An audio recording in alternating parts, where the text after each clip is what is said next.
Hey guys, कैसे हैं आप सब। I hope you are doing well. I am Sandeep, welcome to CSC circle. तो आज हम डिस्कस करेंगे, ये हमारा टेस्ट नंबर 18 का सेकेंड पार्ट है। ठीक है, टेस्ट नंबर 18 का सेकेंड पार्ट है, मतलब टेस्ट नंबर 18 है हमारा विजन IAS 2021 टेस्ट सीरीज जो हमारी चल रही है। ठीक है, UPSC की। तो उसी का टेस्ट नंबर ये 18 है।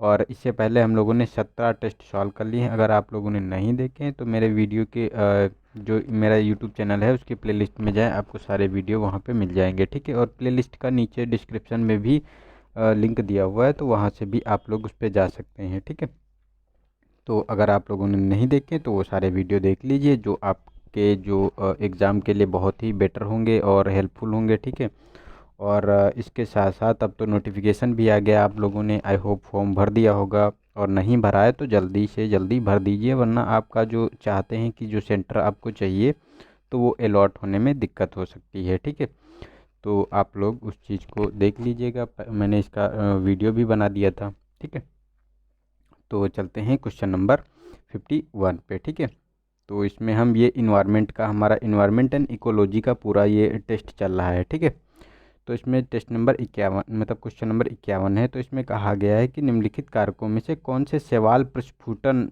के विकास को बढ़ावा देता है। तो फर्स्ट है कि फास्फोरस संवर्धन, सेकेंड है कि उष्ण जलवायु, और थर्ड है हमारा उच्च प्रकाश तीव्रता की दीर्घावधि, और तापीय स्तरीकरण। तो देखो इसमें जो फास्फोरस जो होता है, फास्फोरस संवर्धन तो प्रस्फुटन के लिए जिम्मेदार होता ही है। ठीक है, प्रस्फुटन मतलब होता है कि पोषक तत्वों की जब अधिकता हो जाती है तो शैवाल बहुत तेजी से बढ़ते हैं, तो उसी को प्रस्फुटन प्रक्रिया कहते हैं। ठीक है, और इसमें उष्ण जलवायु की आवश्यकता होती है और तापीय स्तरीकरण की आवश्यकता होती है। लेकिन ये जो उच्च प्रकाश तीव्रता की दीर्घावधि, तो नहीं, ये गलत है स्टेटमेंट इसमें। ठीक है, तो ये नहीं ऐसा उसके लिए है, ये अनुकूल दशा नहीं है। ठीक है, तो हमारा 1, 3 और 1, 2 और 4 स्टेटमेंट सही है, तो हमारा ए वाला ऑप्शन इसका सही हो गया। नेक्स्ट है हमारा क्वेश्चन नंबर 52। तो इसमें कहा गया है कि निम्नलिखित में से किन क्षेत्रों में जैव विविधता हॉट स्पॉट के रूप में वर्गीकृत किया गया है। ठीक है, तो पश्चिमी घाट है, लक्षद्वीप समूह है, और हिमालय है, इंडो बर्मा क्षेत्र है, यह भारतीय म्यांमार वाला क्षेत्र। ठीक है, तो इसमें बताना है। तो देखो जैव विविधता का क्षेत्र अगर हम बात करें तो देखो पश्चिमी घाट में आपको देखने को मिल जाएगा। ठीक है, लेकिन लक्षद्वीप में ये नहीं मिलता है, और हिमालय का जो पूर्वी वाला हिमालय है तो वहाँ पे ये जैव विविधता बहुत लार्ज स्केल पर देखने को मिलती है, और जो इंडो बर्मा वाला क्षेत्र है, ठीक है, यहाँ भी जैव विविधता हॉटस्पॉट है। ठीक है, तो हमारा 1, 3 और 4 स्टेटमेंट इसका सही हो गया, तो हमारा सी वाला ऑप्शन सही है। ठीक है, नेक्स्ट है हमारा 53। तो इसमें कहा गया है कि कौन सा स्टेटमेंट सही है इसमें। ठीक है, तो इसमें है कि मुख्य वन्य जीव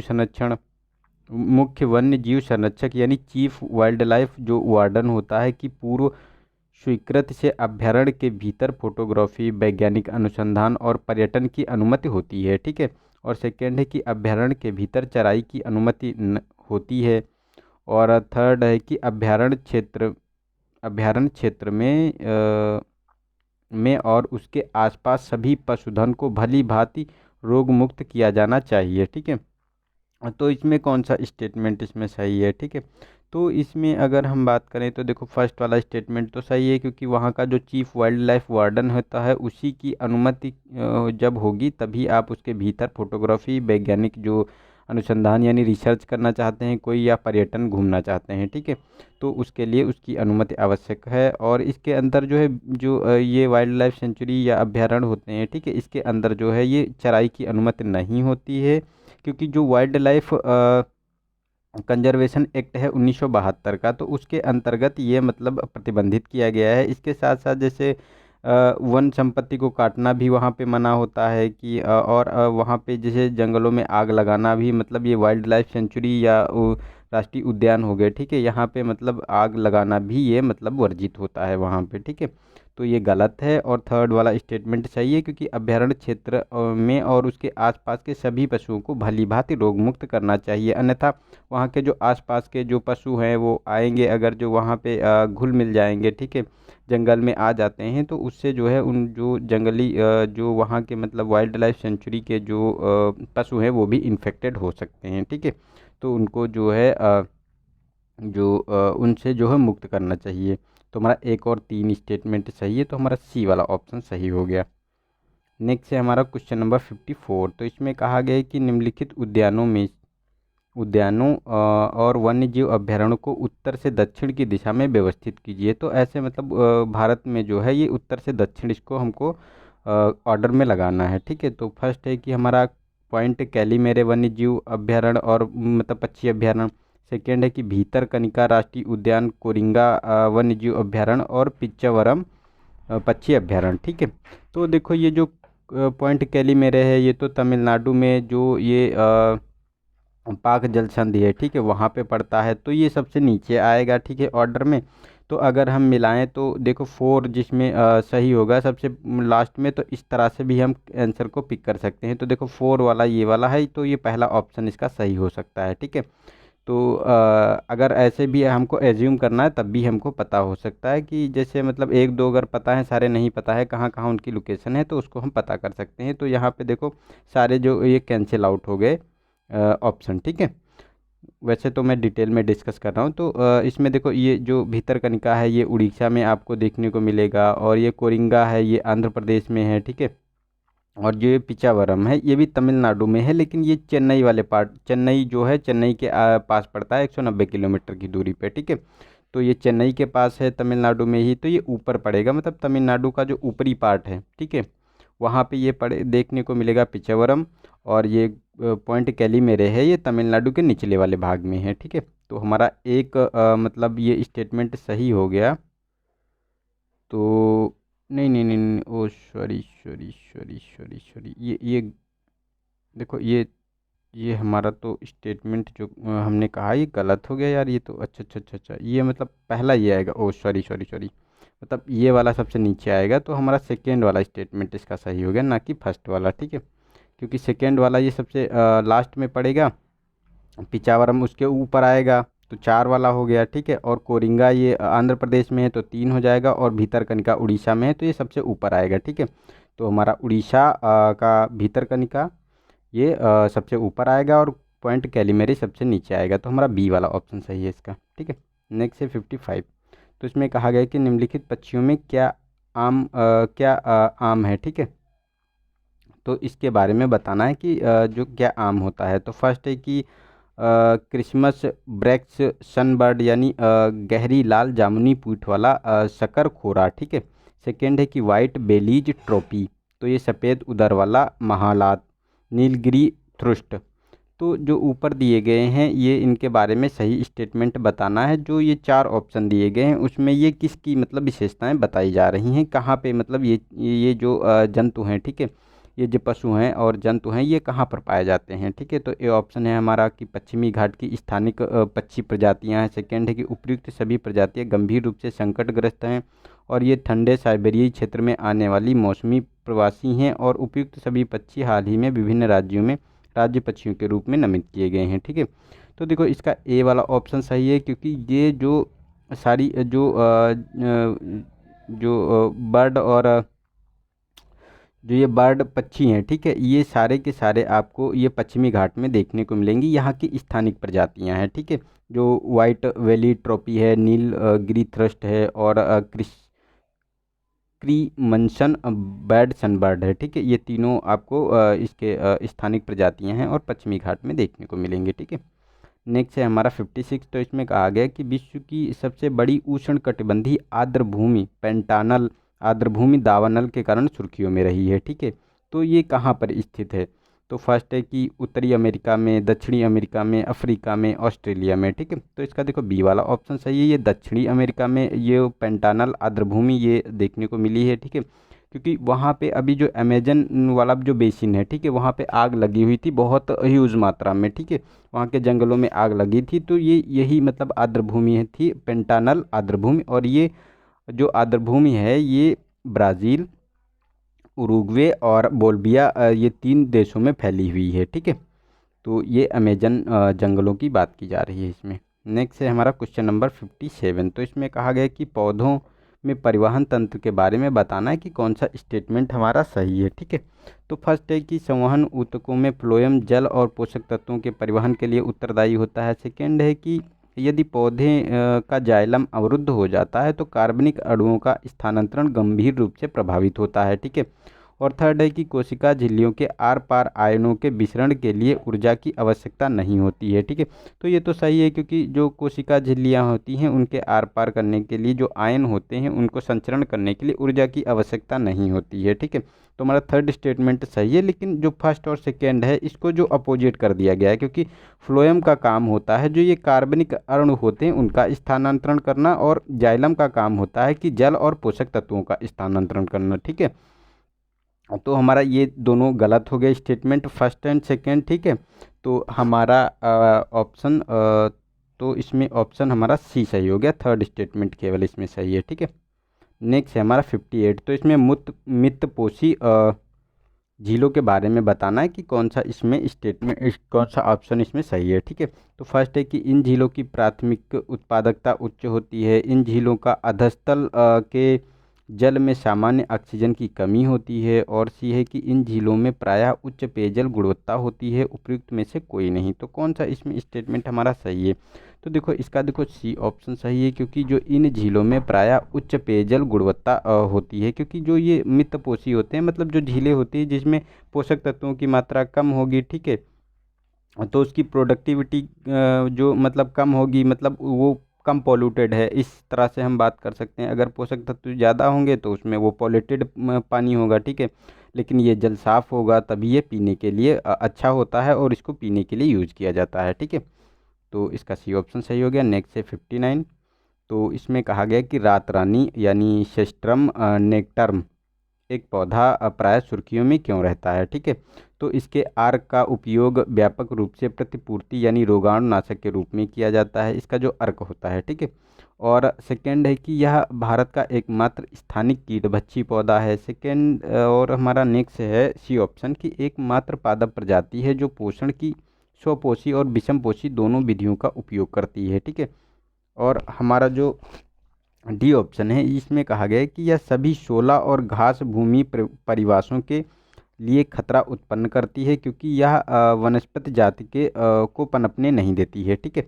तो देखो ये डी ऑप्शन है, क्योंकि ये रात रानी एक विदेशी पौधा है। ठीक है। तो ये क्या करता है कि देशी देशी प्रजातियां होती हैं या घास है या कोई भी है, तो जहाँ पर रात रानी का पौधा होगा वहाँ पर कोई भी मटेरियल आपको नहीं देखने को मिलेगा, घास तक वहाँ पनप नहीं पाती है। ठीक है। तो इतना ये आक्रामक पौधा है। और इसका जो ये बहुत खुशबूदार होता है, इसमें खुशबू आती है, और इसको जो है क्वीन ऑफ नाइट के नाम से भी जाना जाता है। ठीक है। तो ये हमारा डी ऑप्शन सही हो गया इसका। नेक्स्ट है हमारा क्वेश्चन नंबर 60। तो इसमें कहा गया है कि निम्नलिखित में से कौन सी असुरक्षित जंतुओं और पौधे के संरक्षण की बाह्य स्थानीय यानी एक्स सिटू विधियाँ हैं। ठीक है। तो जो पौधों के संरक्षण की जो बाह्य स्थानीय यानी एक्स सिटू विधियों के बारे में बताना है। तो वनस्पतिक उद्यान है, वन्यजीव सफारी पार्क हैं और पवित्र उपवन है। ठीक है। तो इसमें तो बाह्य स्थान है यानी एक्स सिटू की अगर हम बात करें तो इसमें देखो वनस्पति जाति होते हैं, वन्यजीव सफारी होते हैं, और इसके साथ साथ आपको जो देखने को मिलेंगे जैसे चिड़ियाघर है या प्राणी उद्यान है। ठीक है। इनको इस्टेब्लिश किया जाता है। तो ये एक्स सिटू होते हैं। एक्स सिटू का मतलब क्या होता है कि जैसे किसी जीव जंतु या पेड़ पौधों को जिस वो नेचुरल स्थान में रह रहे हैं वहाँ से हटाकर उनको दूसरी जगह पर उनका वृद्धि एवं विकास करना, उनको मतलब रिसर्च करना उन पे, और उनको मतलब उनकी जो प्रजातियां ख़त्म हो रही हैं उनको बढ़ाने के लिए थोड़ा सा और लोकप्रिय बनाना, लोगों के सदृश लाना। ठीक है। उनको मतलब जैसे चिड़ियाघरों में टाइगर रखे जाते हैं, तेंदुए रखे जाते हैं, तो वो नेचुरल मतलब अपने क्षेत्र से लाकर वहाँ पे रखे जाते हैं, तो उसे एक्स सिटू पे कहते हैं। ठीक है। लेकिन जैसे कोई प्लांट और पौधों का संरक्षण करना है या जंतुओं का संरक्षण करना है तो उसी क्षेत्र में उनको संरक्षित करना देना उसे इन सिटू के अंतर्गत आता है। ठीक है। मतलब स्वस्थानीय के अंतर्गत आता है। तो स्वस्थानीय में आपको उपवन देखने को मिलेंगे, जो तुम्हारे जितने भी ये नेशनल पार्क होते हैं, वाइल्ड लाइफ सेंचुरीज हैं, बायोस्फीयर रिजर्व हैं, ये सारे के सारे आपको एक इन सिटू के अंतर्गत देखने को मिलेंगे। ठीक है। तो हमारा फर्स्ट एंड सेकेंड स्टेटमेंट सही है, थर्ड हमारा इसके संबंध में गलत हो गया। तो हमारा एक और दो ए ऑप्शन सही हो गया इसका। ठीक है। नेक्स्ट है 61। तो इसमें हाल ही में भारत में मशरूम की एक जैव संदीप्त प्रजाति यानी रेडियोडोमाइसेस फाइलोस्टेर चिडिश पाई गई है। ठीक है, तो इस संदर्भ में बताना है कि जीव संदिप्ति के संबंध में निम्नलिखित कथनों में से कौन सा स्टेटमेंट हमारा सही है। ठीक है, तो फर्स्ट है कि जीव संदिप्ति एंजाइमों के माध्यम से सजीव द्वारा प्रकाश का उत्पादन और उत्सर्जन है। ठीक है, और सेकेंड है कि प्रकृति में जीव संदिप्त जलीय और स्थलीय दोनों वातावरण में पाई जाती है। तो ये दोनों स्टेटमेंट सही हैं, क्योंकि जलीय और स्थलीय दोनों वातावरण में पाई जाती हैं। तो हमारा सी वाला ऑप्शन हो गया। और ये जो मशरूम की प्रजाति है रोरिडोमाइसेस, जो ये प्रजाति है, ये अभी त्रिपुरा में पाई गई है, जो हरे रंग का प्रकाश उत्पन्न करती है। ठीक है, तभी ये बहुत ज़्यादा चर्चा में थी। नेक्स्ट है हमारा 62। तो इसमें कहा गया कि हाल ही में सुर्खियों में रहा मिन्क समूह क्या होता है। तो मिन्क समूह के बारे में बताना है। तो फर्स्ट ऑप्शन है कि हमारा भुखमरी को समाप्त करने के लिए अंतर्राष्ट्रीय प्रयासों को नेतृत्व करने वाली एक एजेंसी है। ठीक है, सेकेंड है कि अंतर्राष्ट्रीय वित्तीय प्रणाली पर एक वैश्विक थिंक टैंक है। और सी है कि यह संघर्ष के शांतिपूर्ण समाधान के लिए वार्ता में मध्यस्थता करने वाला एक निकाय है। और डी है कि यह संगठन पर्यावरण और साधारणीय विकास के लिए एक कार्य करता है। ठीक है, तो इसका देखो सी ऑप्शन सही है। ये एक मतलब शांतिपूर्ण जो समाधान करने के लिए वार्ता मध्यस्थता करने वाला एक निकाय है, क्योंकि ये जो मिन्स्क है ये एक यूरोपीय संगठन है। ठीक है, यूरोपीय समूह है जो ये मतलब मध्यस्थता का काम करता है। अभी अजरबैजान और आर्मेनिया के बीच जो नगोर्नी और काराबाख एक क्षेत्र है, ठीक है, उसी में विवाद था। तो उसी में यूरोपीय यूनियन का ये समूह जो मध्यस्थता कर रहा था, वहाँ जो ये विवाद हो गया था उसे उसको मतलब शांति समाधान करने के लिए ये मतलब निकाय काम करता है उसमें। ठीक है, तो वही अभी मध्यस्थता कराई गई है अजरबैजान और आर्मेनिया के बीच में। ठीक है, तो हमारा बी वाला सी वाला ऑप्शन सही हो गया इसका। ठीक है, नेक्स्ट है 63। तो इसमें कहा गया कि संसद ने हाल ही में विदेशी अभिदाय विनिमय संशोधन विधेयक 2020 पारित किया है। इसके बारे में बताना है कि कौन सा स्टेटमेंट सही है। तो फर्स्ट है कि यह प्रावधान करता है कि एनजीओ द्वारा अपने प्रशासनिक खर्चों को पूरा करने के लिए विदेशी अभिदाय के 20% से अधिक रकम का उपयोग नहीं किया जा सकता। ठीक है, और सेकेंड है कि यह लोक सेवकों को विदेशी अभिदाय स्वीकार करने से प्रतिबंधित करता है। ठीक है, तो ये दोनों स्टेटमेंट सही हैं, क्योंकि जो अभी ये जो संशोधन किया गया है उसमें ये प्रोविज़न ही किया गया है। पहले ये होती थी जो जो अपने जो प्रशासनिक खर्चों के लिए ये 50% तक अपना उपयोग कर सकते थे, ये पहले नियम था, लेकिन अब इसको घटाकर 20% कर दिया गया है। ठीक है, और इसमें ये भी जोड़ा गया है कि जो ये सिविल सेवक होते हैं और इसके साथ साथ जो सिविल सेवकों के साथ साथ इसमें ये देखने को मिलते हैं, जैसे कि जो कोई समाचार पत्र का प्रबंधक है या न्यायाधीश है या फिर किसी विधायिका के सदस्य हैं या कोई मतलब उम्मीदवार है जो चुनाव लड़ रहा है। ठीक है, तो वो भी इसको स्वीकार नहीं कर सकते हैं, उनको प्रतिबंधित किया गया है। तो ये इम्पोर्टेंट है, ये नियम अभी 2020 का ये विधेयक संशोधन विधेयक है, तो इसके लिए ये बहुत ज़्यादा चर्चा में था। अभी जब लॉकडाउन हुआ था तो उस समय इसको ये पारित किया गया था। ठीक है, तो ये चर्चा में था, तो इसको आप लोगों को थोड़ा सा नोट डाउन करना है। ठीक है, तो हमारा ये सी वाला ऑप्शन इसका सही हो गया। नेक्स्ट है हमारा 64। तो इसमें कहा गया कि केरल में ओणम त्यौहार के दौरान मनाए जाने वाले पुल्लिकली के बारे में बताना है कि कौन सा स्टेटमेंट इसमें सही है। ठीक है, मतलब कौन सा ऑप्शन सही है। तो फर्स्ट है कि यह पारंपरिक युद्ध कला है, सेकेंड है कि यह पारंपरिक नुक्कड़ लोक कला है, और सी है कि यह ताजे फूलों से बनाई गई रंगोली है, और डी है कि यह पारंपरिक नौका दौड़ है। ठीक है, तो अगर हम बात करें तो ये देखो ये बी वाला ऑप्शन सही है, क्योंकि यह एक पारंपरिक नुक्कड़ लोक कला है। ये ओणम का त्यौहार मनाया जाता है, इसे टाइगर डांस के नाम से भी जाने जाते हैं। और ये जो त्यौहार मनाया जाता है पुल्लिकली, ठीक है, ये राजा महाबली की स्वागत के लिए ये एक मतलब उनकी किंवदंती है, उसी के संबंध में उनका स्वागत करने के लिए मनाई जाती है। ठीक है, तो ये हमारा बी वाला ऑप्शन सही हो गया। नेक्स्ट है 65। तो इसमें कहा गया है कि सजीव निम्नलिखित में से किन तरीकों के माध्यम से सम स्थापना की स्थिति को बनाए रखते हैं। ठीक है, बनाए रख सकता है, तो उसके बारे में बताना है कि मतलब सजीव निम्नलिखित में से किन तरीकों के माध्यम से सम स्थापन की स्थिति बनाए रख सकता है। तो प्रवास है, नियमन है, रूपांतरण है, निलंबन है। तो देखो ये तीनों स्थितियां हैं, वो अपने को बनाए रखने के लिए इन स्थितियों का प्रयोग करता है और अपना अस्तित्व बनाए रखता है। ठीक है, तो ये हमारे जो चारों स्टेटमेंट सही हैं, तो हमारा डी वाला ऑप्शन इसका सही हो गया। ठीक है, नेक्स्ट है हमारा 66। इसमें कहा गया है कि निम्नलिखित में से कौन से कथन पृथुतापी और तनुतापी जीवों को बीच सामान्य अंतर के संदर्भ में सही है। ठीक है, तो ये पृथुतापी और तनुतापी के बारे में हमको बताना है। तो फर्स्ट है कि पृथुतापी जीव तापमानों का व्यापक परास सहन कर सकते हैं और पनप सकते हैं, जबकि जो तनुतापी ऐसा नहीं कर सकते। ठीक है, और हमारा जो सेकेंड स्टेटमेंट है तो इसमें पृथ्वी पर अधिकांश जीव तनुतापी हैं। ठीक है, तो ये दोनों स्टेटमेंट हमारे सही हैं, क्योंकि जो इसमें कहा गया है कि पृथुतापी जीव जो होते हैं, जैसे कि पृथुतापी जो होते हैं, जैसे कि कुत्ता या बिल्ली होता है, ये बहुत अधिक जो व्यापक परास का तापमान होता है यानी उच्च तापमान को सहन कर सकते हैं। और जो पौधों में बात करें तो गुलाब का पौधा वो किसी भी परिस्थिति में कितना भी ताप झेल सकता है। ठीक है, तो ये हमारा फर्स्ट वाला स्टेटमेंट सही है। सेकेंड वाला भी सही है, क्योंकि इसमें जो तनतापी जीव होते हैं ये अधिकांश जीव तनतापी जो पृथ्वी पर जो जीव पाए जाते हैं वो तनतापी पाए जाते हैं। तो इसमें देखो तनतापी में क्या होता है कि कौन कौन से होते हैं, तो आर्किड हो गया, जैसे पौधा हो गया। ठीक है, और अगर जंतुओं में बात करें तो अजगर जैसे सांप है, वो बहुत ज़्यादा चीज़ों को सरवाइव नहीं कर पाता है हर एक स्थिति में। पेंगुइन हो गई। ठीक है, तो ये लोगों के लिए ये मतलब तनुतापी ये होते हैं। ठीक है, तो दोनों स्टेटमेंट सही है, तो हमारा सी वाला ऑप्शन सही है। ठीक है, नेक्स्ट है 67। तो इसमें कहा गया कि हाल ही में सुर्खियों में रहे सीमा शुल्क व्यापार समझौते के तहत मूल नियमों का प्रशासन नियम यानी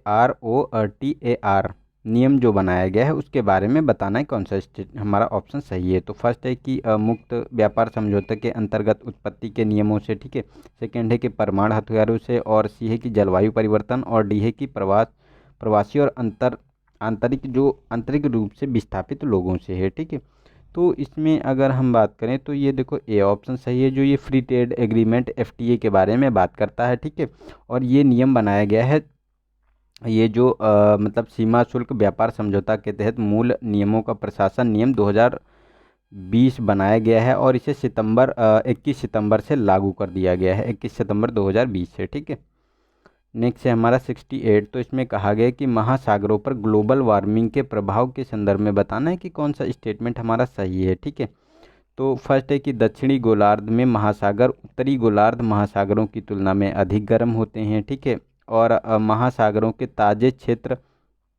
अधिक ताज़ा और लवणी क्षेत्र अधिक लवणी बन गए हैं। ठीक है, तो अधिक मतलब अधिक ताजे क्षेत्र बन गए हैं, क्योंकि वहाँ पे कोई ना कोई सोर्स रहता है जिससे बारिश होती रहती है, नदियाँ के मिलती हैं, तो वहाँ ताज़ा पानी बढ़ता जा रहा है।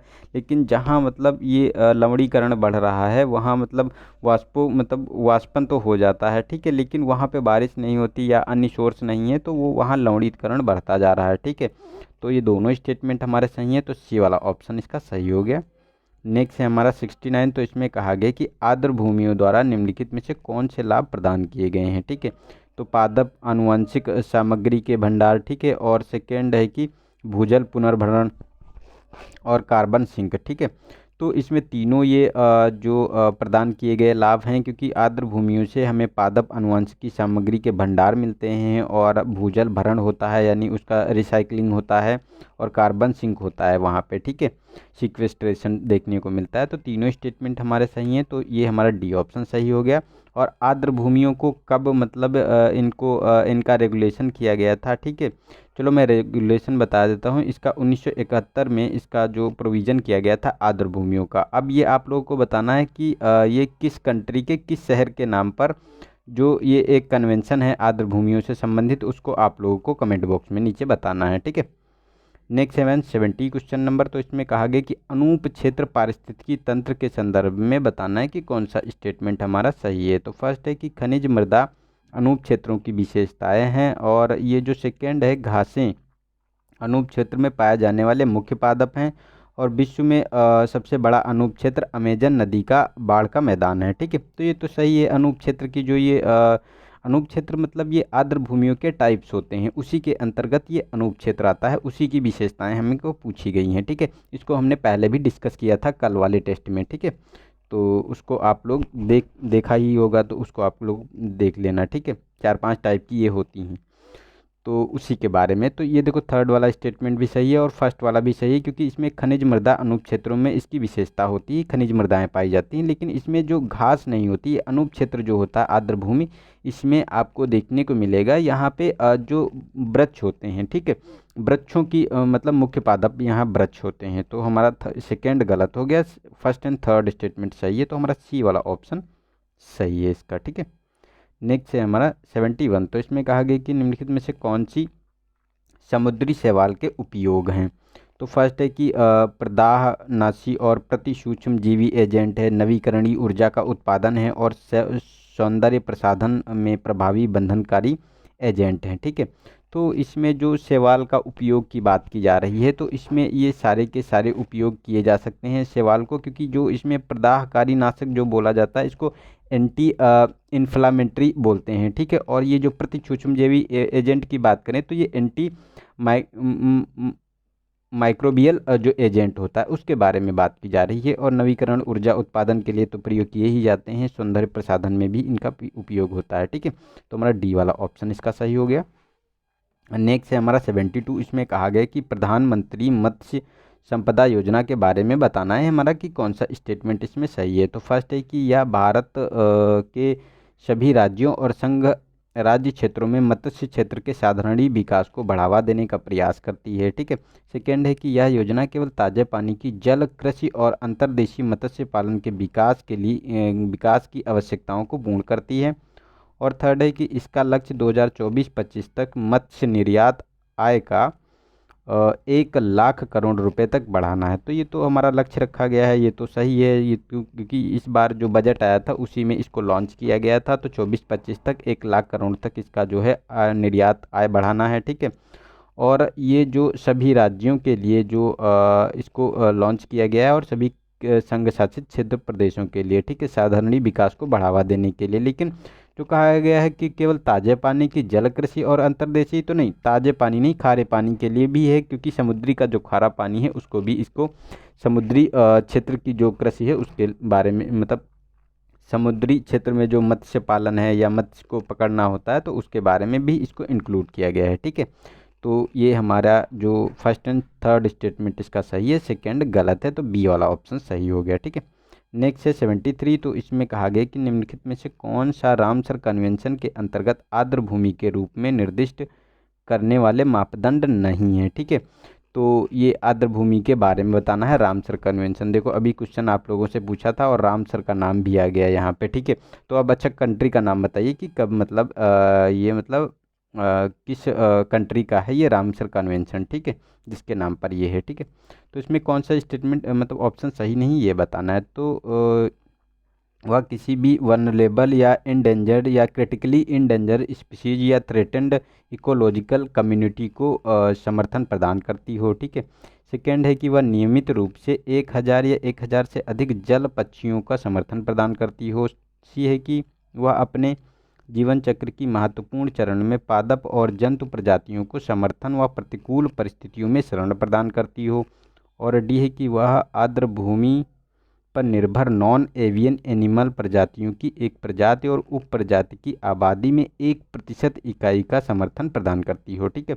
तो देखो अगर इसमें गलत की बात करता है तो हमारा बी वाला स्टेटमेंट गलत है और सारे के सारे सही हैं, क्योंकि रामसर कन्वेंशन जो है उसके बारे में अगर बात करें तो उसके ये मापदंड होने चाहिए, लेकिन ये 1000 नहीं होता है, इसलिए 20,000 या 20,000 से अधिक जल पक्षियों को समर्थन प्रदान करती हो, ठीक है। तो ये 20,000 है, ना कि 1000, ठीक है। तो हमारा बी वाला ऑप्शन इसमें गलत हो गया, वही हमारा ऑप्शन है, ठीक है। नेक्स्ट है हमारा 74। तो इसमें कहा गया कि निम्नलिखित में से कौन से टोटल मैक्सिमम डेली लोड यानी TMDL शब्दावली का सही रूप का वर्णन करता है, ठीक है। तो ए ऑप्शन है जल पक्षियों की अधिकतम दैनिक आबादी जिसकी मेजबानी किसी आर्द्र भूमि द्वारा की जाती है। सेकेंड है कि कणकीय पदार्थों की अधिकतम सीमा जिसे वायु राशियों द्वारा प्रदत्त क्षेत्र में धारण किया जा सकता है।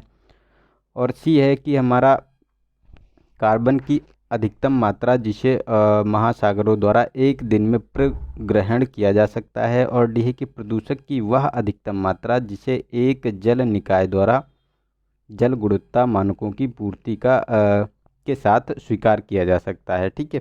तो इसमें कौन सा इसमें ये हमारा स्टेटमेंट सही है? तो देखो ये डी वाला स्टेटमेंट सही है, क्योंकि प्रदूषकों की वह अधिकतम मात्रा जिसे जल निकाय द्वारा जल गुणवत्ता मानकों की पूर्ति के लिए के साथ स्वीकार किया जाता है, ठीक है, उसी को जो टोटल मैक्सिमम डेली लोड के नाम से जानते हैं, ठीक है। तो हमारा डी वाला ऑप्शन इसका सही हो गया। नेक्स्ट है हमारा 75। तो इसमें कहा गया कि विभिन्न पादप हार्मोनों द्वारा निर्वहन की जाने वाली भूमिकाओं के बारे में बताना है कि कौन सा स्टेटमेंट हमारा सही है। तो फर्स्ट है कि ऑक्सिन तने की कटिंग यानी कलमों में जड़ फूटने यानी रूटिंग को बढ़ावा देता है, ठीक है। सेकेंड है कि जिब्रेलिन कोशिका दीर्घीकरण और प्रोह प्रोह जो प्रो होता है ऊपरी पौधे का ऊपरी भाग होता है, ठीक है, उसको बढ़ावा देता है। और थर्ड है कि एथिलीन पत्तियों में जरावस्था को बढ़ावा देने और फल को पकने में सहायता करता है। तो ये तीनों स्टेटमेंट हमारे सही हैं, क्योंकि इनका काम ही यही होता है, ठीक है। तो ये जो तीन के तीनों स्टेटमेंट हैं हमारे तीनों सही हैं, क्योंकि ये पादप हार्मोन्स होते हैं जो मतलब इनको वृद्धि एवं विकास करने में सहायता करते हैं पौधों को, ठीक है। तो हमारा जो डी वाला ऑप्शन सही हो गया, तीनों स्टेटमेंट इसके सही हैं। नेक्स्ट है हमारा 76। तो इसमें कहा गया है कि सामान्यतः सामान्यतः सुसु कही जाने वाली गंगा डॉल्फिन के बारे में बताना है कि कौन सा स्टेटमेंट हमारा सही है। तो फर्स्ट है कि गंगा डॉल्फिन ताजे जल में रहती है और श्वसन हेतु सतह पर आती है, ठीक है। और सेकेंड है कि गंगा डॉल्फिन प्रभावी रूप से अंधी होती है और संचार के लिए मुख्य रूप से अपस्रवित जो तरंगों का मतलब जो अपसर्म तरंगे होती हैं उस पर निर्भर होती है, ठीक है। तो ये दोनों स्टेटमेंट सही है, क्योंकि सुसु जो होता है, सुसु ये जो जो मछली आती है, ठीक है, जो गंगा डॉल्फिन होती है, ये ऊपर जब श्वसन करने के लिए आती है उससे जो ध्वनि निकलती है उसी को सुसु के नाम से जानते हैं, ठीक है। और ये अभी इनकी जो ध्वनियों की बात की जा रही थी कि ये सिंगिंग भी करती है, तो उनकी ध्वनियों की भी पहचान की गई है इसमें। तो ये बहुत ज़्यादा न्यूज़ में रहा था, तो उसी सुसु की बात की जा रही है, तो इसको थोड़ा सा आप लोग ध्यान रखना, ठीक है, ताकि अगर इससे क्वेश्चन बने तो आप लोग इसको कर पाओ। और गंगा डॉल्फिन से तो क्वेश्चन बन ही जाता है, क्योंकि बहुत ज़्यादा चर्चा में है और इस पे प्रोजेक्ट भी चलाए जा रहे हैं, ठीक है। तो ये दोनों स्टेटमेंट सही है, तो हमारा सी वाला ऑप्शन सही हो गया। नेक्स्ट है 77। तो इसमें मसाला दिए हुए हैं, ठीक है, और उन मसालों के पौधे का जो भाग यूज किया जाता है जिस मसाले में वो दिए गए हैं, उसको मिलान करना है, ठीक है। तो केसर है बीज, और हल्दी है प्रकंद, दालचीनी है छाल। तो देखो दालचीनी एक छाल से ही मतलब एक पौधा होता है जीनस सिनामोमम, ठीक है, ये वृक्ष होता है, इससे इसकी छाल से दालचीनी प्राप्त की जाती है। तो ये स्टेटमेंट हमारा सही है। और हल्दी को प्रकंद के रूप में बोलते हैं, जो तने का रूपांतरण प्रकंद के रूप में हो जाता है, ठीक है, तो उसको जो है हल्दी कहते हैं। और जो ये जो केसर होता है, केसर बीज से नहीं प्राप्त होता है, ये आपको जो पुष्प होता है, ठीक है, पुष्प का जो वर्तिकाग्र और वर्तिका या वर्तिकाग्र होता है, जिसे थ्रेस्ट बोलते हैं, ठीक है, उससे प्राप्त होता है। और ये जो क्रोकस सटाइवस एक पौधा होता है उसके पुष्प से इसका प्राप्त होता है। और केसर का उत्पादन सबसे ज़्यादा जम्मू कश्मीर में होता है, ठीक है। तो ये इतनी एक्स्ट्रा इन्फॉर्मेशन याद रखिए कि ये ना पूछ कर ये पूछ लें कि किस पौधे से प्राप्त होता है, तो ऐसे भी यूपीएससी क्वेश्चन पूछ लेती है, ठीक है। तो ये हमारा फर्स्ट वाला गलत हो गया, सेकंड और थर्ड सही है, तो हमारा बी वाला ऑप्शन इसका सही हो गया। नेक्स्ट है हमारा 78। तो इसमें अफ्रीकन बाबोआ वृक्ष के बारे में बताना है कि कौन सा इसमें स्टेटमेंट सही नहीं है, ठीक है। तो इसे ट्री ऑफ लाइफ यानी जीवन का वृक्ष कहा जाता है। बी है यह 1000 से अधिक वर्षों तक जीवित रह सकता है। सी है कि यह अपनी जड़ों में विशाल मात्रा में जल भंडारित कर सकता है, ठीक है, और इसे उल्टा वृक्ष भी कहते हैं। तो देखो इसमें अगर गलत की बात करें तो देखो ये हमारा सी वाला ऑप्शन इसका गलत है, क्योंकि ये जड़ों में अपने जल का जो भंडारण नहीं करता है, बल्कि ये अपने तने में करता है। इसका तना फूला हुआ होता है, ठीक है, बहुत फूला हुआ होता है, और इसके तने में जो पानी भरा होता है, और इसको क्या करते हैं, जो अफ्रीका में जो अफ्रीकन हाथी होते हैं, तो इस तने को तोड़ देते हैं और उसके पानी का यूज कर लेते हैं, ठीक है। तो ये उनके बारे में है। तो ये बहुत ज़्यादा न्यूज़ में था, ये अभी एक आर्टिकल छपा हुआ था, साइंटिफिक जो रिपोर्ट आती है जर्नल में प्रकाशित हुआ था, इसीलिए ये बहुत ज़्यादा न्यूज़ में था, ठीक है। तो इसका सी वाला ऑप्शन सही हो गया, और सारे स्टेटमेंट इसके सही हैं, ठीक है। नेक्स्ट है 79। तो इसमें कहा गया कि बायो प्रोस्पेक्टिंग के बारे में बताना है कि कौन सा स्टेटमेंट सही है। तो फर्स्ट है कि यह पादपों और पादप उत्पादों का उपयोगी वस्तु के रूप में व्यापक समुदाय में उपयोग करने के लिए एक प्रकार का व्यावसायिक उपक्रम है। ठीक है। सेकेंड है कि यह जैव विविधता अभिसमय और उसके नगोआ प्रोटोकॉल द्वारा विनियमित होता है। तो ये दोनों स्टेटमेंट सही हैं, क्योंकि इसमें जो कहा जा रहा है बायो प्रोस्पेक्टिंग के लिए, तो ये जो नगोआ प्रोटोकॉल था, ठीक है, उसी के अंतर्गत 2010 में इसको मान्यता प्रदान की गई थी, मतलब इसको अधिनियमित किया गया था। और ये जो CBDT जो थी, ठीक है, तो उसी का ये मतलब तीसरा जो लक्ष्य था उसी के बारे में बात की जा रही थी। इसे 2010 में इसे मान्यता मतलब मिली थी। ठीक है। तो ये दोनों स्टेटमेंट हमारे जो इसके बारे में सही हैं। ठीक है। तो हमारा सी वाला ऑप्शन इसका सही हो गया। नेक्स्ट है हमारा क्वेश्चन नंबर 80। तो इसमें कहा गया है कि जीवों में पारिस्थितिकी अनुक्रम यानी इकोलॉजिकल सक्सेशन के बारे में बात करना है। ठीक है, कि कौन सा स्टेटमेंट सही है। तो फर्स्ट है कि यह वह प्रक्रिया है जो ऐसे क्षेत्र में आरंभ होती है जहाँ कोई सजीव नहीं होता है। सेकेंड है कि अनुक्रमणीय क्रम के चरणों में जैव भार के साथ प्रजातियों की विविधता में वृद्धि होती है। ठीक है। तो इसमें बताना है कि कौन सा स्टेटमेंट सही है। तो देखो दोनों स्टेटमेंट सही है जो सक्सेशन के बारे में बात की जा रही है, क्योंकि जहाँ पर कोई वनस्पति या मतलब कोई सजीव नहीं होता वहीं पे ये क्षेत्र में आरंभ होता है, और वहाँ पे फिर अनुक्रमिका के क्रम में जो चरण होते हैं उसमें जैव भर के साथ साथ प्रजातियों की भी संख्या में वृद्धि होती है। ठीक है। तो हमारा सी वाला ऑप्शन सही है इसका। नेक्स्ट है हमारा 81। तो इसमें कहा गया है कि प्रायः सुर्खियों में रहने वाला सिंगापुर कन्वेंशन संबंधित है। तो ए ऑप्शन है कि दक्षिण चीन सागर में विवादित द्वीपों का निपटारा करने हेतु विश्व स्तरीय समझौते से है। ठीक है। बी है कि शरणार्थियों और आंतरिक रूप से विस्थापित लोगों के अधिकारों के संरक्षण की रूपरेखा से है। और सी है कि मध्यस्थता से उत्पन्न अंतर्राष्ट्रीय समाधान समझौते की रूपरेखा से है। और डी है कि ग्रीन हाउस गैसों में 1991 के स्तर तक चरणबद्ध तरीके से कम करने की वैश्विक तंत्र है। ठीक है। तो किसके बारे में, ये सिंगापुर कन्वेंशन था। तो देखो ये हमारा सी वाला ऑप्शन सही है, क्योंकि जो ये मध्यस्थता से उत्पन्न अंतर्राष्ट्रीय समझौता की एक रूपरेखा है, ये UN जो था, ठीक है, UN कन्वेंशन ऑन जो इंटरनेशनल सेटलमेंट एग्रीमेंट के नाम से इसको जाना जाता है, जो सिंगापुर में ये कन्वेंशन हुई थी। ठीक है। इसी में इसे इम्प्लीमेंट किया गया था। तो अब अगर कोई मतलब इंटरनेशनल दो देशों के बीच या दो से अधिक देशों के बीच अगर कोई मतलब विवाद है, तो उसको मध्यस्थता के माध्यम से मतलब कोई भी देश उसका जो मीडिएटर बन सकता है। ठीक है। उसी के बारे में अगर वो दो या दो से अधिक देश अगर मतलब सहमत हैं तो वो लोग मीडिएशन करवा सकते हैं। ठीक है। तो ये सी ऑप्शन सही है इसका।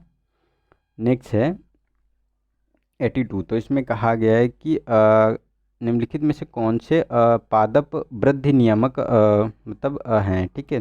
तो मतलब जो पौधों की वृद्धि को रोकते हैं। ठीक है। तो एडेनिन व्युत्पन्न है, एबिसिलिक एसिड है, टॉर्पिन है। ठीक है।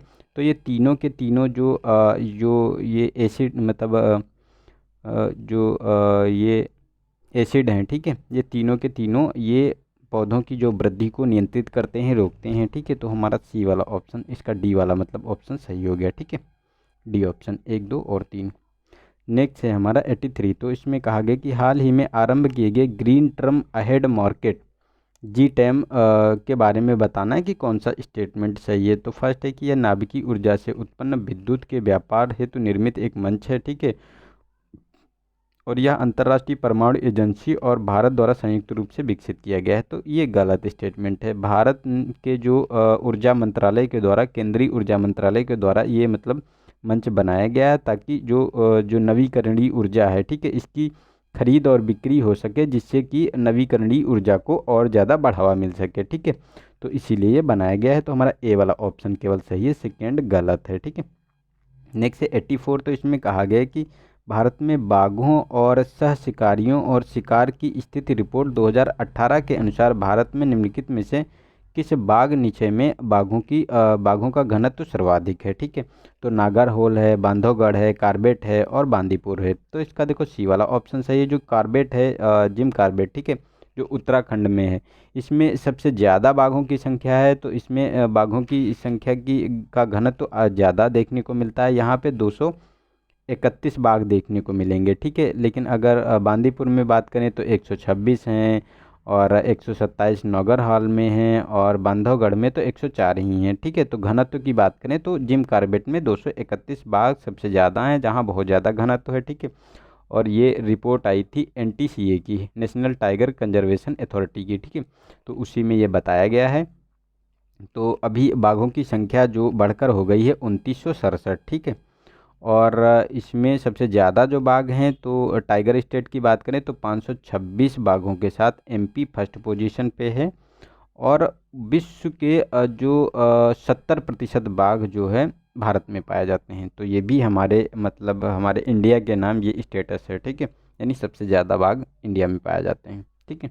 तो ऐसा कोई अगर स्टेटमेंट आ जाए UPSC का कि सबसे ज़्यादा या 70% बाघ जो इंडिया में पाए जाते हैं वर्ल्ड के, तो आप लोगों को कन्फ्यूजन नहीं होना है, ठीक है। नेक्स्ट 85, तो इसमें केंद्रीय पर्यावरण वन एवं जलवायु परिवर्तन मंत्रालय ने बीम्स कार्यक्रम आरंभ किया है। तो इस ये किससे संबंधित है? तो बाघ संरक्षण से है, प्रवासी पक्षी संरक्षण से है, आर्द्र भूमियों से है, या समुद्र तट संरक्षण से है, ठीक है। तो इसका देखो D ऑप्शन सही है, ये समुद्र तट संरक्षण से संबंधित है बीम्स, ठीक है। क्योंकि ये बीम्स इसलिए लॉन्च किया गया है ताकि जो तट का सौंदर्यीकरण हो सके, उसे जो तट जो समुद्री तट है उसको इको लेवल के आधार पर लाया जाए, ताकि उसको इंटरनेशनल ब्लू सर्टिफिकेशन मिल सके, ताकि जो पर्यटन बढ़े और वहाँ जब जो इन्वायरमेंट जो हमारा शुद्ध होगा, वहाँ पोल्यूशन नहीं होगा, तो पर्यटक भी आएंगे, तो बहुत ज़्यादा फ़ायदा होगा उससे हम लोगों को, ठीक है। तो उसी के लिए ये चलाया गया है बीम्स कार्यक्रम। नेक्स्ट है हमारा 86, तो इसमें कहा गया कि कृष्ण पीकॉक, भारतीय जेजेवेल और ऑरेंज ऑकलीफ है। तो ये क्या है, इसके बारे में बताना है। तो पक्षी है, नर वानर है, या तितलियां हैं, या सरीसृप है। तो इसका देखो C ऑप्शन सही है, ये तितलियां हैं। जो कृष्ण पीकॉक है, भारतीय जेजेवेल है, और ऑरेंज ओकलीफ है, ठीक है। ये तितलियां हैं। इसके लिए एक अभियान चलाया गया था राष्ट्रीय तितली जो अभियान संघ के द्वारा। तो इसमें कहा गया था मतलब राष्ट्रीय तितली संघ द्वारा एक जो अभियान चलाया गया है, जिसमें राष्ट्रीय तितली को चुनने के लिए कहा गया था, ठीक है। तो उसमें ये 3 तितलियों को उसमें चुना गया है, जिसमें सभी लोगों ने इनके जो सर्वाधिक मत इन 3 तितलियों को है, ताकि जो उनको राष्ट्रीय जो तितली बनाया जा सके, ठीक है। तो उसी के बारे में इन 3 तितलियां निकल कर आई हैं। अब देखो इसमें से किसको सेलेक्ट किया जाए कि राष्ट्रीय तितली बनाया जाए, ठीक है। तो ये न्यूज में है, हो सकता है कि ऐसे क्वेश्चन पूछ सकते हैं, ठीक है। तो देखो क्या क्या ऑप्शन दे रखे हैं हमें। अगर जरा सा भी मतलब जरा सा भी अगर हमको आइडिया नहीं होगा, तो हम लोग इसमें मतलब आंसर लगा नहीं सकते कि कौन सा आंसर हो सकता है। तो ऐसे क्वेश्चन देखो 10 से 15 क्वेश्चन UPSC ऐसे ही पूछते हैं, जो मतलब पूछती है कि ये क्या है, ठीक है, उसके बारे में। तो इसको आप लोगों को थोड़ा सा इन पे ध्यान देना, ठीक है। नेक्स्ट 87, तो इसमें कहा गया कि निम्नलिखित में से कौन समुद्री तटीय रेखा खनन के परिणाम है, ठीक है। तो फर्स्ट की तट रेखा अपरदन की दर में वृद्धि होना, जल रेखा का पीछे हटना, और घुलित ऑक्सीजन में कमी होना, ठीक है। तो उसके बारे में बताना है। तो देखो अगर बात करें तो ये तीनों के तीनों इसके ये परिणाम हो सकते हैं, क्योंकि जब रेत का खनन होगा तो उसमें जो अपरदन की वृद्धि होगी, ठीक है। और जल रेखा, जब उसमें से मिट्टी, जैसे कोई नदी है तो उसमें से अगर मिट्टी निकालोगे तो वो जल स्तर नीचे जरूर हो जाएगा, चाहे समुद्र से अगर निकालते हैं आप, ठीक है। तो वहाँ पे भी अगर मिट्टी निकालेंगे तो वो जल स्तर नीचे जाएगा, और घुलनशील ऑक्सीजन में कमी होगी, ठीक है। तो ये तीनों स्टेटमेंट सही है, तो हमारा D वाला ऑप्शन सही हो गया। नेक्स्ट है 88, तो इसमें कहा गया कि निम्नलिखित में से लोटिक जल पारिस्थितिकी तंत्र के उदाहरण हैं। तो फर्स्ट है नदियां हैं, संकीर्ण छोटी घड़ियां हैं यानी क्रीक हैं, और झरने हैं, और दलदल है, ठीक है। तो अगर हम लोटिक और लैंटिक की बात करें तो देखो एक लोटिक होता है, एक लैंटिक होता है। लोटिक क्या होता है? जो प्रवाहित जल होता है, मतलब जो बहता हुआ जल होता है, ठीक है, उसे लोटिक के अंतर्गत इंक्लूड करते हैं। और जो लैंटिक होता है वो क्या होता है? जो मतलब स्थिर जल होता है, जैसे कि तालाब हो गए या दलदल हो गए, जो झील हो गई, जो मतलब स्थिर है चारों तरफ से, उसमें बाहर से जल का आवागमन नहीं है, ठीक है, तो उसको लैंटिक के अंतर्गत रखते हैं, ठीक है। तो अगर लोटिंग में बात करें तो नदियाँ आती हैं, संकीर्ण छोटी खड़ियाँ आती हैं, ठीक है, क्रिक हैं और झरने हैं, ये बहते हुए जल के उदाहरण है। लेकिन दलदल एक स्थिर जल का होता है, ठीक है। तो ये गलत हो गया हमारा, फोर्थ वाला इसमें सम्मिलित नहीं है, फर्स्ट सेकेंड थर्ड सम्मिलित है, ठीक है। तो हमारा ए वाला ऑप्शन इसका सही हो गया। नेक्स्ट है 89। तो इसमें कहा गया कि निम्नलिखित में से किसका तेल रिसाव के निस्तारण के लिए उपयोग किया जा सकता है। तो जीवाणुओं का, कवकों का, शैवालों का, ठीक है। तो इसमें अगर हम बात करें तो देखो तीनों का हम इस्तेमाल कर सकते हैं, जो तेल रिसाव जब होता है तो उसके निस्तारण के लिए, क्योंकि जो जीवाणु होते हैं ये हाइड्रोकार्बन को जो है कंज्यूम कर लेते हैं, ठीक है, उसको मतलब वहाँ से हटाया जा सकता है। कवकों के द्वारा क्या होता है कि जो कवक होते हैं, ठीक है, ये नहीं, ओ सॉरी सॉरी सॉरी, जो कवक होते हैं ये हाइड्रोकार्बन को एब्जॉर्ब करते हैं, ठीक है। और ये जो बैक्टीरिया होते हैं ये क्रूड ऑयल और गैस के विघटन में ये काम करते हैं, ठीक है। और शैवाल होते हैं ये डीजल और चिकनाई वाले, जो चिकनाई युक्त तेल होता है, ठीक है, उसके इस्तेमाल में प्रयोग किए जाते हैं, ठीक है। तो उनका निस्तारण होता है इनसे। तो ये तीनों स्टेटमेंट सही हैं, तो हमारा डी वाला ऑप्शन इसका सही हो गया, ठीक है। नेक्स्ट है हमारा 90 क्वेश्चन नंबर। तो इसमें कहा गया कि विकास की दृष्टि से पूर्णतया भिन्न एवं वैश्विक रूप से संकटापन्न यानी EDGE प्रजातियों के बारे में बताना है, ठीक है।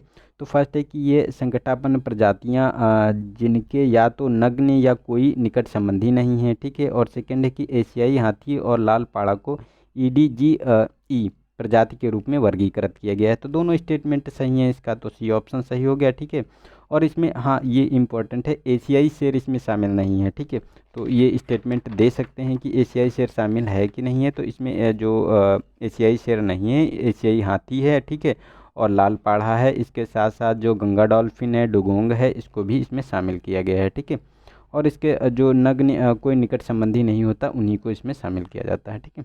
नेक्स्ट है 91। तो इसमें कहा गया है राज्य क्षेत्र दिए हुए हैं और राज्य की पशु दिया गया है, ठीक है। किस राज्य का कौन सा पशु है उसको मिलान करना है। तो पश्चिम बंगाल है, बंगाल टाइगर है, उत्तराखंड है, कस्तूरी मृग है, दिल्ली है, मत्स्य विडाल है। तो देखो दिल्ली की अगर बात करें तो दिल्ली का जो राजकीय पशु है वो नीलगाय है, ठीक है। तो नीलगाय है, तो ये हमारा गलत हो गया स्टेटमेंट। और पश्चिम बंगाल का मत्स्य बिडाल है, ठीक है। इसे फिशिंग कैट की को इसे जो मत्स्य बिडाल है, ठीक है, इसे फिशिंग कैट भी बोलते हैं। लेकिन जो उत्तराखंड का है ये कस्तूरी मृग है। तो हमारा सेकेंड स्टेटमेंट केवल इसमें सुमेलित है और सारे गलत हैं। तो हमारा बी वाला ऑप्शन सही हो गया। नेक्स्ट है हमारा 92। इसमें कहा गया है कि कूल स्पॉट के बारे में बताना है कि कौन सा स्टेटमेंट इसमें सही है। तो कूल स्पॉट विश्व में ऐसे स्थान है जहां उच्च संख्या में लुप्त प्राय प्रजातियां पनपती हैं और कायम रहती हैं। और अमेजन वर्षावन एक प्रमुख वैश्विक कूल स्पॉट है, ठीक है। तो इसके बारे में बताना है हमको। तो देखो ये कूल स्पॉट के बारे में तो ये दोनों स्टेटमेंट सही है, क्योंकि अमेजन का जो वर्षावन है वहाँ प्रमुख कूल स्पॉट पाए जाते हैं। और ये ऐसा कूल स्पॉट होता है जहाँ मतलब विश्व के ऐसे स्थान है जहाँ उच्च संख्या में लुप्त प्राय जो प्रजातियाँ हैं वो पनपती हैं और जिंदा रहती हैं, ठीक है। तो हमारा सी वाला ऑप्शन सही हो गया इसका। नेक्स्ट है हमारा 93। तो इसमें कहा गया है कि निम्नलिखित विशेषताओं पर विचार करो और उसके बाद 4 ऑप्शन दिए हैं। तो उसमें से वर्णित करना है कि किस क्षेत्र के बारे में बात की जा रही है, ठीक है। तो फर्स्ट है कि यह झील और तालाब के निकट तल के निकट ऊपरी क्षेत्र होता है, ठीक है। सब मतलब यह झील तालाब के निकट सॉरी यह झील या तालाब के तट के निकट सबसे ऊपरी क्षेत्र होता है। यह सर्वाधिक उष्ण क्षेत्र है और इसमें अत्यधिक विविधतापूर्ण समुदाय होते हैं, ठीक है। और यह प्रवाह और गैर बिंदु स्रोत प्रदूषण से बहुत सारे पोषक तत्व प्राप्त होते हैं, ठीक है। तो ये तीनों स्टेटमेंट सही हैं। मतलब ये तीनों स्टेटमेंट जो हैं वो किसके बारे में कह रहे हैं कि सरोवरी क्षेत्र है या निश्चल क्षेत्र है, ये वेलांचली क्षेत्र है या गहरा जली क्षेत्र है, ठीक है। तो देखो इसका सी ऑप्शन सही है। जो ये वेलांचल क्षेत्र होता है, जैसे कोई तालाब है, ठीक है, उसका जो ये जो तालाब से लगा वाला पहला क्षेत्र होगा इसे को वेलांचल बोलते हैं। उसके बाद ये आपको आता है सरोवरी क्षेत्र होता है। और नीचे वाला जो ये निश्चल वाला क्षेत्र होता है, ठीक है, जहाँ प्रकाश नहीं पहुँचता, इसे जो निश्चल क्षेत्र बोलते हैं, ठीक है। तो उसके बारे में ये सारी विशेषताएं दी हैं, वेलांचल वाला क्षेत्र होता है जो, ठीक है। तो ये हमारे तीनों स्टेटमेंट सही हैं। वेलांचल को बोलते हैं लोटिक, ठीक है, लिम्नोटिक। नेक्स्ट है 94। तो इसमें कहा गया है कि संदूषण के निम्नलिखित गुणों में से कौन सा एक जैव संचय को बढ़ावा देता है। ठीक है, तो ये जो अगर जैव संचय की बात करें तो उच्च जल विलेयता, अति सूक्ष्म आणविक आकार और उच्च जो संरचनात्मक स्थिरता। ठीक है, तो देखो उच्च संरचनात्मक स्थिरता तो यहाँ देखी जाती है जो संदूषण के लिए जो जैव संचयन को बढ़ावा देता है। ठीक है, लेकिन यहाँ जो मध्यम आकार के अणु होते हैं, ना कि जो सूक्ष्म आकार के, और इनमें निम्न विलेयता होती है जल में, ना कि उच्च। ठीक है, तो ये भी हमारा गलत है, तो थर्ड स्टेटमेंट केवल इसका सही है, तो सी वाला ऑप्शन इसका सही हो गया।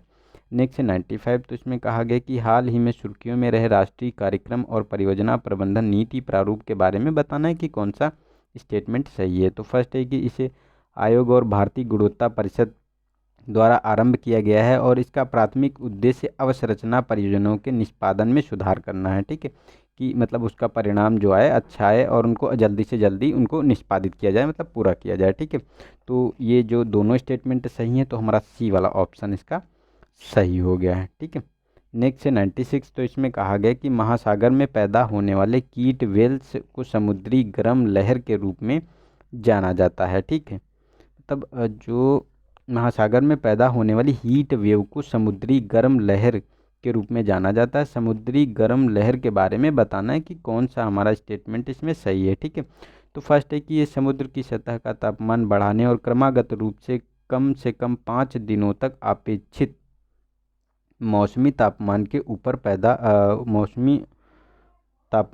ऊपर रहने पर पैदा होती है। ठीक है, और सेकेंड है कि गर्म लहरें ग्रीष्म और शीत दोनों ऋतुओं में पैदा हो सकती हैं। और थर्ड है कि गर्म लहरें गर्म महासागरीय धाराओं से मजबूत हो सकती हैं। ठीक है, तो कौन सा स्टेटमेंट इसमें सही है। तो देखो ये तीनों स्टेटमेंट सही हैं जो हीट वेव के बारे में बात की जा रही है। ठीक है, क्योंकि इनकी ये मतलब ये जो विशेषताएं दी गई हैं, तीनों की तीनों विशेषताएं ये सही हैं, तो हमारा जो डी वाला ऑप्शन सही है। ठीक है, नेक्स्ट 97, तो इसमें सहभागिता नाम दिया हुआ है और विवरण दिया हुआ है कि किसकी क्या विशेषता है। तो परजीविता की बात करें तो एक जाति को हानि होती है जबकि दूसरी जाति अप्रभावित रहती है। सेकेंड है कि सहभोजिता, तो एक जाति को लाभ होता है और दूसरी जाति को ना तो लाभ होता है और ना ही हानि होती है। ठीक है, परभक्षण, तो ये दोनों जातियों को हानि होती है। तो देखो सहभोजिता होता है तो इस ये तो हमारा सुमेलित है क्योंकि एक जाति को लाभ होता है और दूसरी जात ना तो उसको लाभ होता है और ना हानि पहुंचती है। लेकिन जो परभक्षण होता है तो एक जाति को लाभ होता है, ठीक है, और दूसरी जाति जो है उसको उसका तो हानि होती है, क्योंकि जो परभक्षण किसी शिकार किसी जंतु को शिकारी खा जाता है। ठीक है, तो ये परभक्षण होता है। जैसे पेड़ को जो पेड़ है, ठीक है, उसको बकरी खा गई तो अब पेड़ तो समाप्त हो गया ना, तो इसको नुकसान हुआ ना पेड़ को, तो ये जो होता है तो बकरी जो परभक्षण के रूप में जानी जाती है। ठीक है, ऐसे ही मतलब ऐसे सारी श्रृंखला में ये मतलब जो जिसको खा जाता है वो उसको होता है। ठीक है, और ये जो परजीविता है तो एक जैसे परजीवी अमेरबेल होता है तो किसी के तने से वो अपने पोषक तत्व खींचता है। ठीक है, तो परजीविता में एक को लाभ होता है एक को नुकसान होता है। ठीक है, तो ये दोनों फर्स्ट एंड थर्ड स्टेटमेंट हमारे गलत हो गए, लेकिन सेकेंड वाला स्टेटमेंट हमारा सही है, तो हमारा बी वाला ऑप्शन इसका सही हो गया। नेक्स्ट है हमारा 98, तो इसमें कहा गया है कि हिमालय पर्वत माला तुंगता में परिवर्तन के साथ वनस्पतियों का अनुक्रम दिखाई देता है। जब हम निम्न से उच्च तुंगता की ओर बढ़ते हैं तो निम्नलिखित में से किस प्रकार की वनस्पतियों को पाए जाने के क्रम में व्यवस्थित करें। मतलब नीचे से ऊपर तक हम अगर तुंगता वाले क्षेत्र में पहुंचते हैं तो इस तरह हमको उसको सुमेलित करना है कि नीचे कौन होगा, उसके ऊपर कौन होगा, उसके ऊपर कौन होगा। ठीक है, तो उसको हमको मिलान करना है। तो अगर उसको बात करें तो देखो पर्णपाती वन ये सबसे नीचे क्षेत्र में मिलेंगे आपको। उसके बाद आपको समशीतोष्णी जो वन है वो देखने को मिलेंगे, फिर चारागाह घास भूमियाँ देखने को मिलेंगे, फिर काई या लाइकेन वाला क्षेत्र ये देखने को मिलेगा ऊपर जो पर्वतीय क्षेत्र पे होता है। ठीक है, जितना मतलब ऊपर जाओगे उसी हिसाब से वो मतलब देखने को मिलेगा। तो सबसे ऊपर जो इसमें जो दिए गए हैं तो इसमें काई और लाइकेन देखने को मिलेंगे और नीचे पर्णपाती वन देखने को मिलेंगे जो मतलब हरे भरे और अच्छे रहते हैं। ठीक है, तो ये चारों का अगर हम मिलान करें तो 1 2 3 और 4, तो हमारा सी वाला ऑप्शन इसका सही हो गया। ठीक है, नेक्स्ट है आज का सेकेंड लास्ट, तो इसमें कहा गया कि संयुक्त राष्ट्र द्वारा समायोजित एक प्रमुख प्रयास मिलेनियम जो पारिस्थितिकी तंत्र आकलन यानी ने पारिस्थितिकी तंत्र सेवाओं को 4 प्रमुख श्रेणियों में पहचान की है। ठीक है, उसके बारे में बताना है कि कौन सा इसमें स्टेटमेंट सही है। ठीक है, तो इसमें ये 3 दी हुई हैं, जो 4 होती हैं उसमें 3 दी हुई हैं, उसके बारे में बताना है। इसमें एक सांस्कृतिक सेवाएं भी शामिल होती हैं। ठीक है, तो वो ऑप्शन नहीं है इसमें। ठीक है, तो इसको 3 को हम डिस्कस कर लेते हैं। तो इसमें देखो, मृदा निर्माण की बात करें तो उपलब्ध सेवाएं हैं, वायु शुद्धिकरण है, विनिमय सेवाएं हैं और काष्ठ ईंधन है, सहायक सेवाएं। तो देखो, अगर मृदा निर्माण की बात करें तो ये सहायक सेवाओं द्वारा इनका निर्माण होता है, और काष्ठ ईंधन जो है उपलब्ध सेवाएं होती हैं। ठीक है, जो मतलब जैसे पेड़ पौधे उपलब्ध हैं तो उनको काट के हम जो है उनको यूज कर सकते हैं। ठीक है, और वायु शुद्धिकरण होता है, ये आपको विनिमय सेवाओं के अंतर्गत आता है। ठीक है, वायु शुद्धिकरण है या फिर मतलब जल शुद्धिकरण है, तो ये सब विनिमय सेवाओं के अंतर्गत आता है। तो हमारा सेकेंड स्टेटमेंट केवल इसमें सही है, और फर्स्ट एंड थर्ड अपोजिट दिए हुए हैं। ठीक है, नेक्स्ट है आज का लास्ट क्वेश्चन। तो इसमें 100 क्वेश्चन नंबर। तो इसमें कहा गया कि एटोसा पैन स्थित है, तो स्पेन में है, नामीबिया में है, या पेरू में है, या भारत में है। ठीक है, तो इसका देखो बी ऑप्शन सही है, नामीबिया में है एटोसा पैन। और ये न्यूज में क्यों था, क्योंकि नासा ने इसकी अभी तस्वीरें ली हैं, तो इसे शुष्क आर्द्र क्षेत्र घोषित किया है, और इस यहाँ पे मतलब बहुत ज़्यादा लवणता रह जाती है, इसके बारे में बात की है। क्योंकि ये जो क्षेत्र है यहाँ गड्ढे पाए जाते हैं। ठीक है, तो ये शुष्क क्षेत्र है, यहाँ पे बारिश होती है, गड्ढों में पानी भर जाता है, उसके बाद क्या होता है कि ये पानी फिर से सूख जाता है, मतलब पानी फिर वाष्पित हो जाता है, तो उसमें जो लवण होते हैं वो आकर ये गड्ढों में जमा होते रहते हैं, इसीलिए ये बहुत ज़्यादा न्यूज में था। नासा ने ये सबसे मतलब शुष्क आर्द्र शुष्क क्षेत्र इसको घोषित किया है। तो ये नामीबिया का है, साउथ अफ्रीका को मतलब अफ्रीकन कॉन्टिनेंट के अंतर्गत ये आता है देश। ठीक है, तो ऐसे एटोस पैन दे देंगे, फिर पूछेंगे कि ये क्या है। ठीक है, तो ये भी पूछ सकते हैं, और किस देश का है। तो ऐसे 2018 में ऐसे क्वेश्चन बहुत ज़्यादा पूछे गए थे। ठीक है, तो इसको भी आप लोगों को थोड़ा सा ऐसे क्वेश्चनों पे ध्यान देना है। ठीक है, तो आज के लिए इतना ही। और अगर वीडियो अच्छा लगा होगा तो इसको अपने दोस्तों को शेयर कर दीजिएगा, और अगर मन करे तो लाइक भी कर दीजिएगा। ठीक है, तो मिलते हैं नेक्स्ट वीडियो में, तब तक के लिए नमस्कार, जय हिंद, जय भारत।